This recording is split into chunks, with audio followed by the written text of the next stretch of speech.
ગુજરાતી ભાષામાં સે તાજા સમાચાર, દૈનિક અપડેટ્સ, હાલની ઘટનાઓ.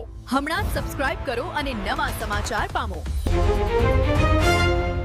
અતિત ગુલાબગીરી બાપજીએ રેફરલ હોસ્પિટલમાં દર્દીઓને સ્વજનોને ફૂડ વિતરણ કરી માનવ સેવાનું એક ઉત્તમ ઉદાહરણ પૂરું પાડ્યું. અતિત ગુલાબગીરી ગોસ્વામીનો એક વિડીયો સોશિયલ મીડિયામાં વાયરલ થયો હતો. 3 વર્ષ પહેલા અતિત ગુલાબગીરી ગોસ્વામીએ મીડિયા સમક્ષ કહ્યું હતું કે આપણા ખુશ્બુ ગાર્ડનમાં જે ફળ આવશે તે ફળ થરાદમાં આવેલી હોસ્પિટલમાં દર્દીઓ અને ગરીબ લોકોને મફતમાં વિતરણ કરવામાં આવશે તેવો સેવાભાવનો સંદેશ આપ્યો. ત્યારે આજે અતિત ગુલાબગીરી ગોસ્વામીએ આપેલ વચન પાડ્યું.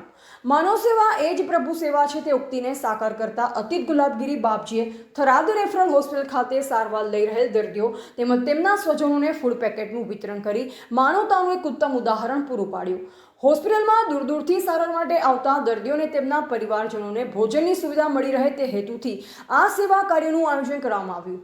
ફૂડ વિતરણ દરમિયાન દર્દીઓને તેમના સ્વજનોમાં ખુશીની લાગણી જોવા મળી અને તેમણે આ સેવાકીય કાર્યની પ્રશંસા કરી. અતિત ગુલાબગીરી બાપજીએ જણાવ્યું કે સમાજના જરૂરિયાતમંદ લોકોની સેવા કરવી એ દરેક વ્યક્તિની નૈતિક જવાબદારી છે. આવા સેવાકીય કાર્ય દ્વારા સમાજમાં માનવતા અને પરસ્પર સહકારની ભાવના વધુ મજબૂત બને છે.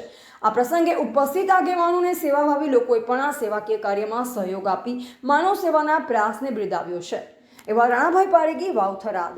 આજ રોજ મેં મારા ફાર્મ હાઉસમાં 3-4 જેવા એકરમાં 1000 થી ઉપર છોડ છે, જેમાંથી હું 3 વર્ષથી ગરીબ જરૂરિયાતમંદને ફળ ફ્રૂટનું વિતરણ કરું છું ને એ પૂરા ઓર્ગેનિક, જે રાસાયણિક ખાતર, દવા વગેરેનું, જે પેશન્ટને તરત રિકવરી થવામાં મદદરૂપ થાય છે. જે આજે મેં દર વર્ષની જેમ આજે પણ મેં પામેલો, કેરી, સફરજન, ચીકુ આજે પણ હોસ્પિટલમાં આપ્યા છે મારા કુટુંબ પરિવાર સાથે, અને મને બહુ જ આનંદ થયો છે.